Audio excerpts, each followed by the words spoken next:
At my mother-in-law's birthday dinner in Rome, my seat was missing. My husband chuckled. Oops, guess we miscounted. As the family laughed, I calmly said, seems I'm not family, and walked out. 30 minutes later, they discovered I'd cancelled the entire event. Venue, catering, everything. Their faces turned ghostly white. Seems I'm not family, I said, my voice steady despite the earthquake happening inside my chest. The words hung in the air of that exclusive Roman restaurant as 12 pairs of eyes stared back at me with expressions ranging from shock to poorly concealed satisfaction. My husband Sean's light chuckle as he'd said, oops, guess we miscounted, still echoed in my ears as I turned and walked away from the table where there was no chair for me. The humiliation burned through my veins as I exited the restaurant, but not a single tear fell. Instead, I felt an eerie calm take over as I pulled out my phone and opened the event management app I'd built my career on. I had 30 minutes before they'd realize what I was doing, and that was more than enough time. Before we begin, I want to take a moment to thank each of you for being part of this incredible journey. Sometimes the most powerful moments come when we finally recognize our worth. If you've ever felt like an outsider looking in, this story might resonate with you. Before we witness Anna's journey from Boston's premier event planner to a woman reclaiming her dignity in Rome, hit subscribe to join our community of readers who appreciate stories of self-discovery and unexpected strength. Now, let's step behind the curtain of a marriage built on appearances. My name is Anna Morgan Caldwell. 5 years ago, I was just Anna Morgan, the founder of Elite Affairs, Boston's most sought-after event planning company. I'd built my business from the ground up after putting myself through business school. Every elegant gala, every perfectly executed corporate gathering, every society wedding in Boston had my invisible fingerprints all over it. My reputation for discretion, attention to detail, and ability to pull off the impossible had made me the go-to planner for the city's elite. That's how I met Sean Caldwell at the charity gala I organized for the Boston Children's Hospital. Tall, with perfectly coiffed dark hair and a smile that crinkled the corners of his eyes, Sean had the easy confidence of someone who'd never worried about money. He was charming in that practiced way of men born into privilege, but there was something genuine in his interest in my work. So you're the wizard behind all this? He'd asked, gesturing to the transformed ballroom of the Four Seasons. My mother has been trying to figure out who to hire for her charity function next month. I think I just found her answer. One job led to another, and soon I was regularly planning events for the Caldwell family. The Caldwells were Boston aristocracy with old money that traced back to shipping and railroads. They had that particular brand of wealth that didn't need to show off. It was evident in the subtle quality of everything they owned, the ease with which they navigated their world. Our romance began 6 months after I started working for his family. Sean pursued me with the same determination he brought to his work at the family's investment firm. There were warning signs, of course. The way his mother, Eleanor, looked at me with barely concealed disapproval when Sean first introduced me as more than his event planner. The casual comments about my humble beginnings. The surprise in people's voices when they discovered I was dating a Caldwell. You've done well for yourself, Eleanor had said during our first dinner together as a couple, her smile not reaching her eyes. Self-made success is so American. I ignored these signs because I was falling in love with Sean. He seemed different from his family, more open-minded, less concerned with lineage and status. When he proposed 11 months after our first date, I said yes despite the nagging feeling that I was entering a world that would never truly accept me. The wedding was, naturally, the social event of the season. I planned much of it myself, unable to trust another planner with my own wedding. Eleanor had opinions about everything. The venue wasn't traditional enough, the menu too adventurous, the guest list missing key society names. I compromised where I could, held firm where it mattered to me. Sean played peacemaker, but I noticed he rarely contradicted his mother directly. After the wedding, the undermining became more systematic. Despite using my company for their events, the Caldwells constantly questioned my decisions, changed plans last minute, and took credit for my ideas. At family gatherings, my opinions were solicited then dismissed. My background in event planning was treated as a charming hobby rather than a successful business. Anna has such a good eye for these things, Eleanor would say to her friends, patting my hand condescendingly. It's almost like having a personal party planner in the family. Sean never defended me. He'd shrug and tell me later that's just how his mother was, that I shouldn't take it personally. But it was personal, and it got worse as the years passed. The opportunity to plan Eleanor's 70th birthday in Rome should have been my crowning achievement. A week-long celebration in the Eternal City, culminating in a dinner at a Michelin-starred restaurant overlooking the Colosseum. I threw myself into creating the perfect event, leveraging every contact I had in the industry. It was during this planning that I discovered the first cracks in the Caldwell facade. The deposits for venues were delayed. Vendors called asking about payments. When I mentioned it to Sean, he brushed it off, saying the family accountant was just being cautious with international transfers. But I saw the statements accidentally left open on his laptop. Investments gone bad, properties mortgaged to the hilt, lines of credit maxed out. The Caldwell fortune was dwindling fast. Still, I kept planning, using my own company's credit line to secure deposits when needed. I told myself it was temporary, that Sean would explain everything once the birthday celebration was behind us. Then came the morning of our flight to Rome. Sean was in the shower when his phone pinged with a message. I never checked his phone, I'd always respected his privacy. But something made me look that morning. The message preview from V was clear on his screen. "Can't wait to see you in Rome. Have you told her yet?" My fingers moved without conscious thought, opening the message thread with Vanessa Hughes, Sean's college girlfriend. The woman his parents had always adored. The woman they had expected him to marry before he met me. The messages went back months. Plans made. A future discussed.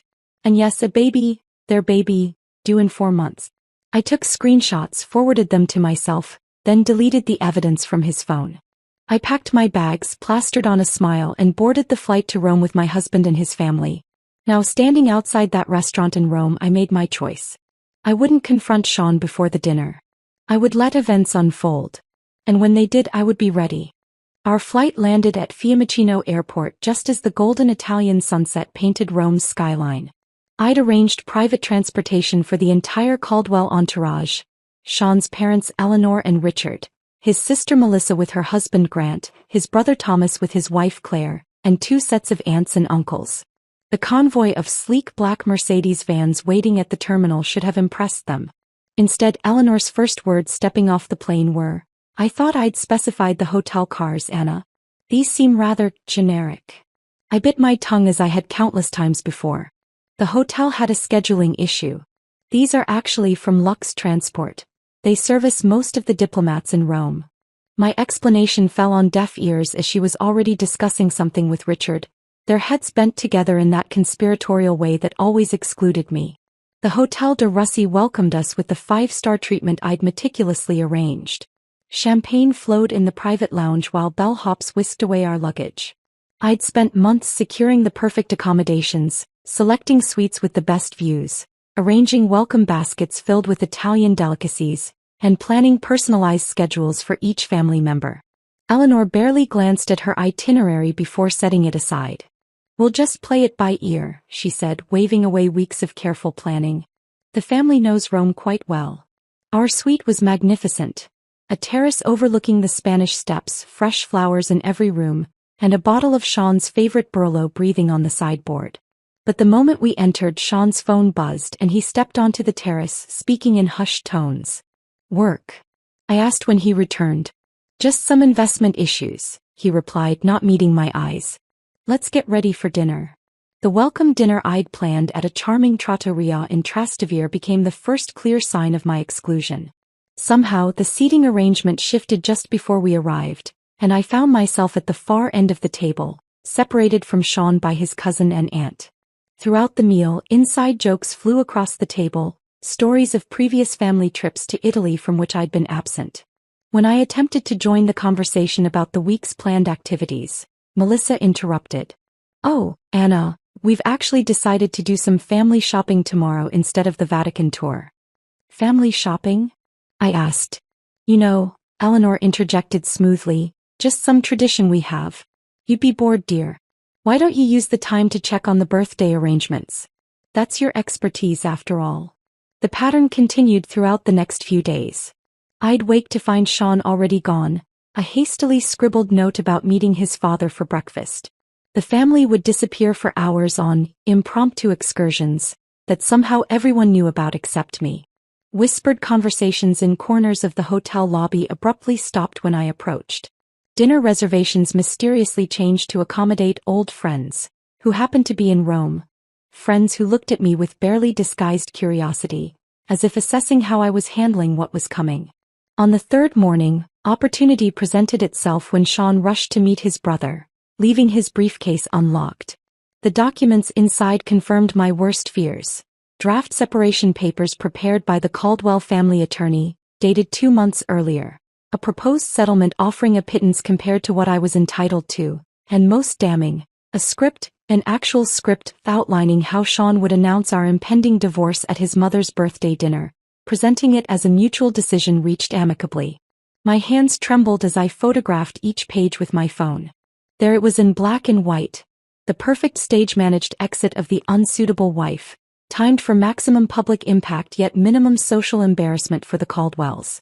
Eleanor's birthday wasn't just a celebration. It was to be my funeral as a Caldwell. Instead of confronting Sean, I channeled my anger into methodical documentation. Each day I made excuses to return to our suite alone, searching for more evidence. I found bank statements showing massive withdrawals to offshore accounts. Email printouts discussing the liquidation of assets before the situation becomes public. A handwritten note from Eleanor to Sean.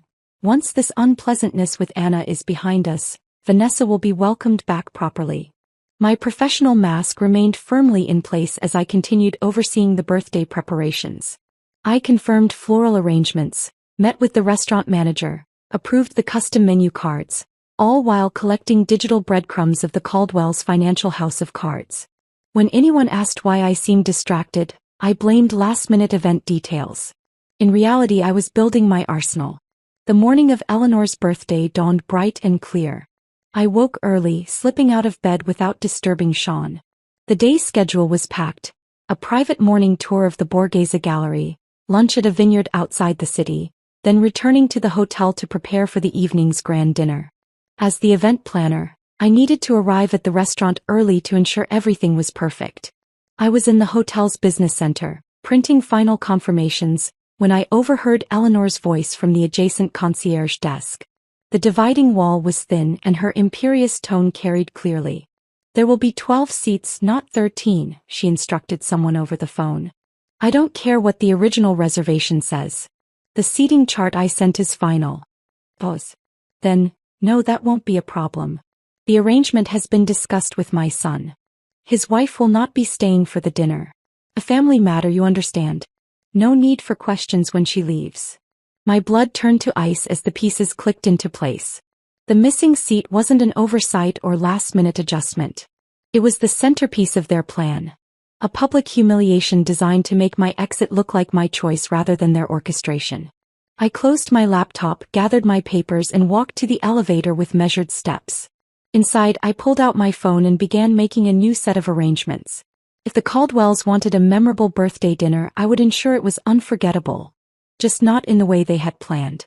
I arrived at a Roma restaurant an hour before the other guests, as any good event planner would. The rooftop venue offered a breathtaking panoramic view of the Colosseum, bathed in the amber glow of sunset.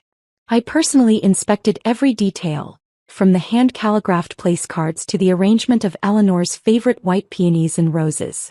The champagne was chilling, the 7-course tasting menu confirmed, and the 3-tiered birthday cake was a masterpiece of Italian craftsmanship. Is everything to your satisfaction, Signora Caldwell? Asked Marco, the maitre d'. Perfect, I replied, knowing it would be the last event I would plan for the Caldwells. Despite everything, my professional pride demanded nothing less than excellence. I returned to the hotel to change into the midnight blue Valentino gown I'd purchased specifically for tonight.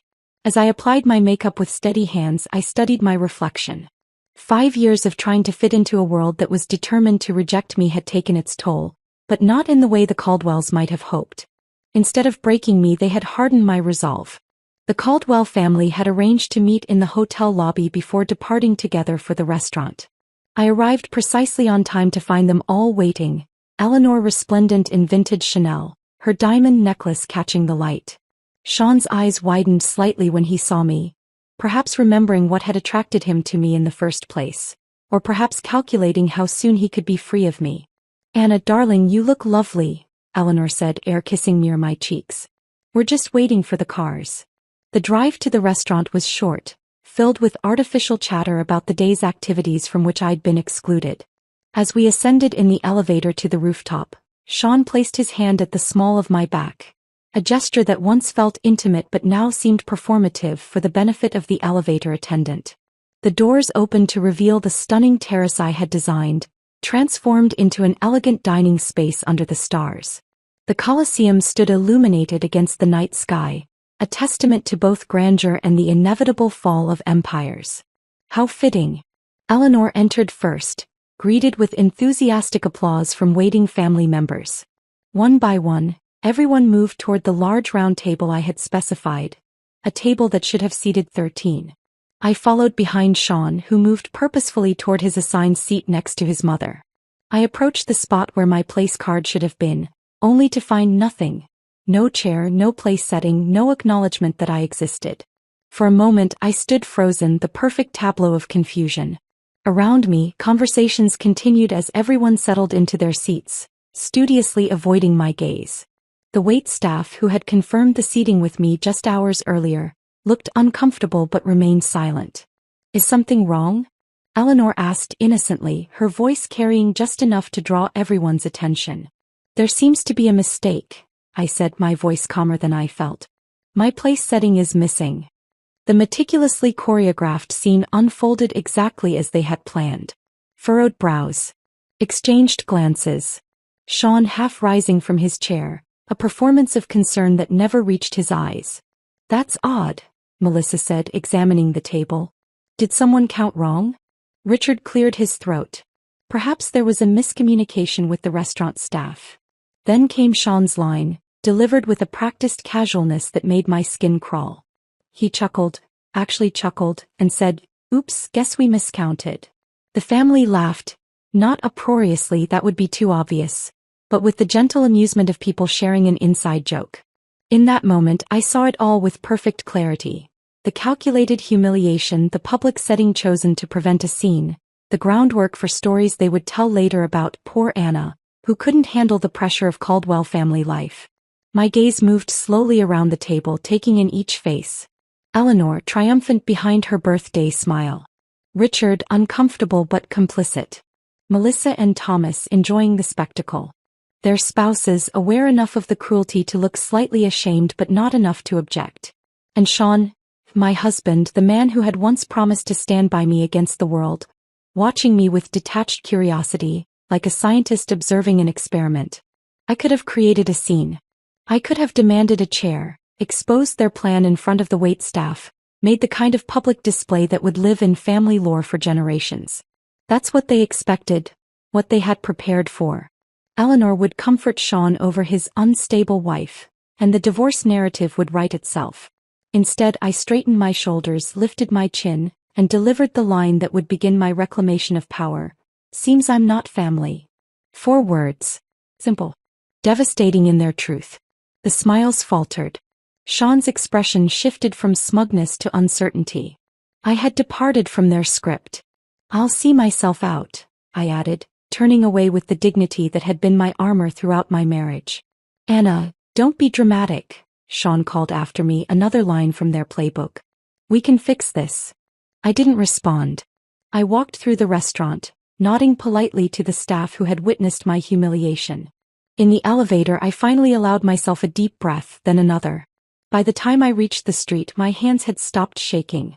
A small cafe across from the restaurant offered the perfect vantage point. I ordered an espresso and pulled out my phone. This was the moment I'd prepared for.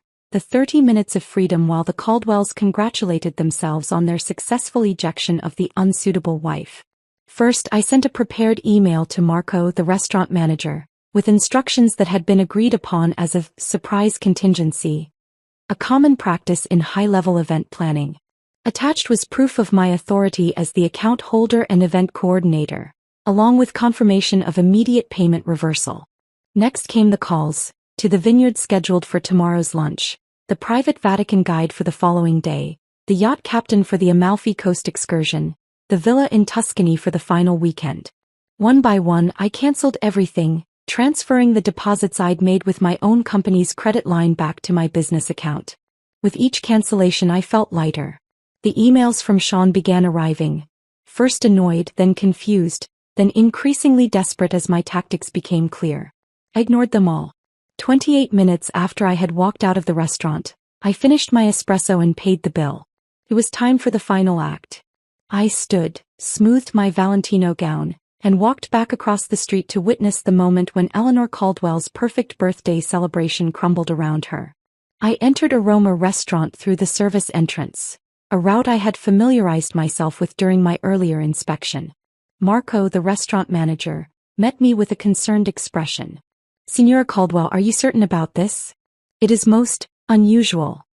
"I'm absolutely certain, Marco. And I appreciate your discretion." I handed him a sealed envelope. "This contains proof of the payment reversals and the cancellation of my company's guarantee for tonight's expenses. As we discussed, the Caldwells will need to provide a new method of payment to continue their dinner." Marco nodded solemnly. In the events world, relationships were everything. I had worked with Marco on 3 previous occasions for other Boston clients visiting Rome. He owed me favors, and while he might find my request peculiar, professional courtesy dictated he comply. "When should I inform them?" he asked. "I'll text you in exactly 5 minutes. I'd like to observe from somewhere discreet." He guided me to a small alcove near the kitchen entrance with a perfect view of the Caldwell table. They were in the middle of toasting Eleanor, champagne flutes raised high, faces glowing with self-satisfaction. The first course had just been served. The imported Ostra caviar that Eleanor had specifically requested. It had been almost too easy to dismantle Eleanor's birthday week. Most high-end vendors in the hospitality industry operate in a network of mutual trust and references. As the event planner who had made all the arrangements and whose company credit line secured the deposits, I had the authority to make changes. The digital trail of emails, contracts, and payment authorizations all bore my name and signature, not Eleanor's or Sean's. My phone vibrated. A new message from Sean. "Anna, where are you? Stop being childish and come back." Then another. "Mother is upset. You're embarrassing yourself." I didn't respond. Instead, I texted Carmen at the Villa Borghese where the family was scheduled to stay for the Tuscany leg of the trip. Carmen confirmed the cancellation and wished me well, adding that my substantial tip to her staff would be refunded separately to my business account. My phone vibrated again with messages from Sean, now arriving in rapid succession. "The hotel just called. They said our reservation for tomorrow night is cancelled. What are you doing? Anna, this is ridiculous. Call me immediately. This is not funny. Fix this now." I texted Marco. "You may proceed." From my hidden vantage point, I watched as Marco approached the table with 2 other staff members. He leaned down to speak quietly to Richard, who was seated at the head of the table opposite Eleanor. The family continued eating, initially paying little attention to the interruption. Richard's expression changed first, from polite interest to confusion, then alarm. He pulled out his wallet, speaking more animatedly to Marco. The manager shook his head apologetically, showing Richard something on a tablet. By now, the entire table had noticed the disruption. Eleanor set down her fork, her regal posture betraying the first hints of tension. Sean was staring at his phone, presumably reading my latest text explaining exactly what I had done. "All deposits have been returned to my company account. All arrangements for the week cancelled. Your family's financial issues are about to become very public. Enjoy your caviar." The scene unfolded like a perfectly choreographed ballet of chaos. Richard stood, his face flushed with anger or embarrassment, perhaps both. Eleanor's hand flew to her diamond necklace, clutching it as if for support. Melissa was frantically whispering to her husband. Thomas pulled out his phone, presumably trying to verify what was happening. And Sean sat frozen, his face drained of color. Unlike the others, he understood the full implications. He knew what I had discovered about their finances. He knew what would happen if his mother's society friends learned that the Caldwells could no longer cover a dinner bill, let alone maintain their lavish lifestyle. My phone rang, Sean calling now, not texting. I declined the call and watched as he stood abruptly from the table, nearly knocking over his chair as he stepped away to try again. This time I answered. Anna, he hissed, his voice a mixture of fury and panic. What the hell do you think you're doing? Seems I'm not family, I repeated calmly. So I'm not responsible for family celebrations. You need to fix this right now. Do you have any idea how humiliating this is for my mother? For all of us. I have exactly the idea, Sean. That was the point. Where are you? His voice changed, desperation creeping in. We need to talk. I can explain about Vanessa, about everything. I'm sure you can. The problem is I've seen the financial statements, Sean. I've seen the emails. I know the Caldwell empire is crumbling, and I know you've been hiding assets offshore before filing for divorce. His sharp intake of breath confirmed what I already knew. He never expected me to discover these things. He had underestimated me just as his family had from the beginning. Those were private. Yes, they were. Just like the text messages from Vanessa about the baby. Just like the script for announcing our divorce at your mother's birthday dinner. Just like the seating arrangement deliberately excluding me. Silence on the line. In the restaurant, I could see the manager now speaking to the entire table. Several other diners were watching with undisguised interest. The Caldwell's humiliation was becoming a public spectacle. Exactly what they had planned for me. Anna, please. Sean's voice had lost all its aristocratic confidence. You don't understand what this will do to us. I understand perfectly. That's why I did it. We can work this out. Come back to the hotel. I'll meet you there in 20 minutes. No, Sean. I don't think we can work this out. I ended the call and stepped out from my hiding place. It was time for my final appearance as a Caldwell. As I approached the table, 12 pairs of eyes turned to me. Some angry, some fearful, all disbelieving. Eleanor spoke first, her voice shaking with fury. How dare you ruin my birthday? I smiled, feeling a strange sense of calm. I learned from the best, Eleanor. After all, isn't this exactly what you planned for me? A public humiliation? An orchestrated exit? The only difference is I changed the ending. Richard stood. This is outrageous. You had no right. I had every right, I interrupted. Every contract, every reservation, every arrangement was in my name or my company's name. I simply adjusted the plans. You'll regret this, Melissa spat. When Sean divorces you, you'll get nothing. That's where you're wrong, I replied, looking directly at Sean. I have copies of everything, the offshore accounts, the hidden assets, the fraudulent business dealings. I'm sure the IRS will find it all fascinating reading. Their faces turned ghostly white as the implications sank in. In that moment I felt no triumph, no vindication. Only a profound sense of liberation as I turned and walked away from the Caldwell family for the last time. I left Italy the next morning, upgrading myself to first class on a direct flight to Boston using points I'd accumulated planning the Caldwell's previous vacations. The irony wasn't lost on me. Behind me I left a family in crisis, their carefully constructed facade crumbling in real time. Through the hotel concierge, I learned that the Caldwells had paid for their dinner with Eleanor's vintage Bulgari bracelet as collateral until a wire transfer could be arranged. By morning, word had spread through Rome's high-end hospitality network that the illustrious American family was having payment difficulties.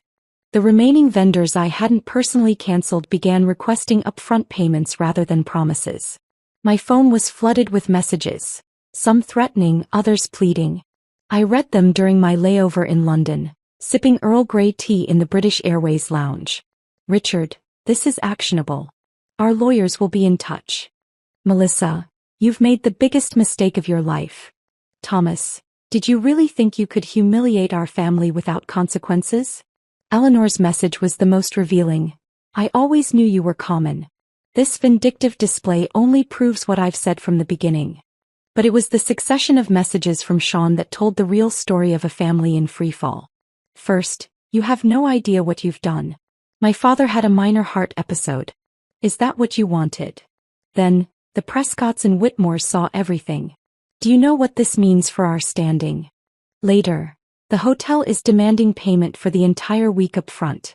They say all guarantees have been cancelled. And finally, please Anna. I need to talk to you. It's about more than us now. I didn't respond to any of them. Instead, I forwarded the financial documents I'd gathered to my lawyer with instructions to hold them securely until needed. If the Caldwells pursued litigation, I would be prepared.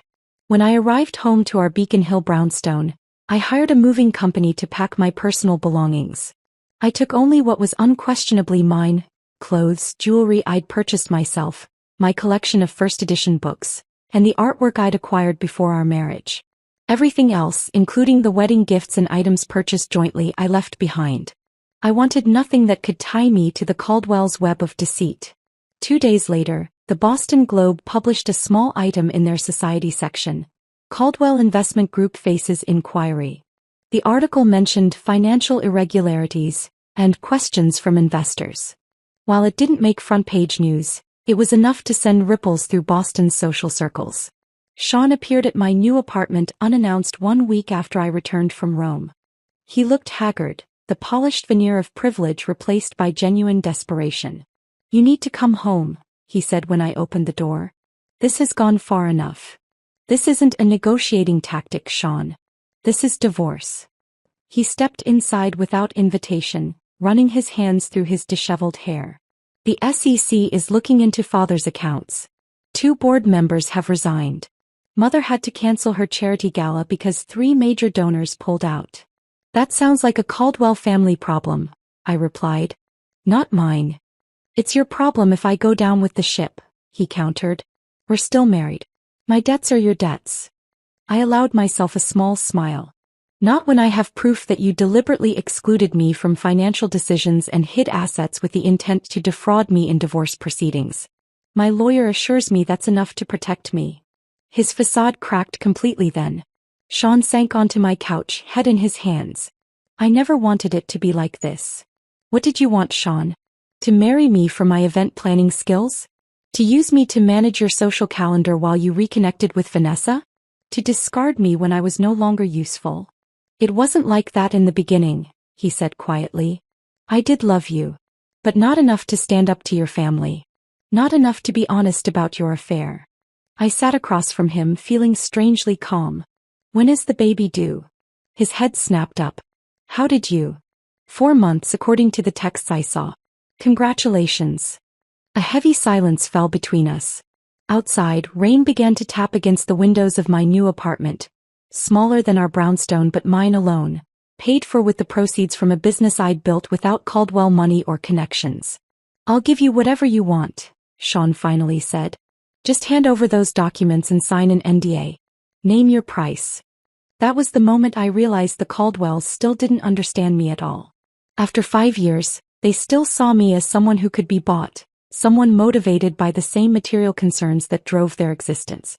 "I don't want your money, Sean. I want my freedom. I want the truth acknowledged." I stood up, indicating our conversation was ending. "The documents stay with my lawyer unless you try to drag me down with you. The divorce terms are simple. I walk away with what's mine, you with what's yours." "And Vanessa? The baby?" His voice was barely audible. "That's between you and your conscience. I hope you'll be a better husband to her than you were to me." After he left, I stood by the window watching the rain intensify. The scandal unfolded gradually over the following weeks. The Boston Globe ran a more extensive piece on the Caldwell Investment Group's financial irregularities. Longtime clients quietly withdrew their portfolios. Eleanor's position on 3 prestigious charity boards became emeritus rather than active. Vanessa's pregnancy became public knowledge when she was spotted at her obstetrician's office wearing an engagement ring. The timeline made it clear that their relationship had resumed long before our marriage ended. In Boston's high society, infidelity might be tolerated if discreet, but such blatant misconduct violated the unspoken code. My business thrived despite, or perhaps because of, the scandal. Clients who had once looked down on me now appreciated my discretion and integrity. The story that circulated wasn't about a woman scorned but about a professional who refused to be used and discarded. 6 months later, I received an invitation that made me laugh out loud when I opened it. A request to bid on planning Eleanor Caldwell's next charity event. Apparently, desperation had overcome pride. I declined politely, citing a full schedule. The divorce was finalized without drama. The Caldwells, focused on salvaging their reputation and finances, agreed to my terms without argument.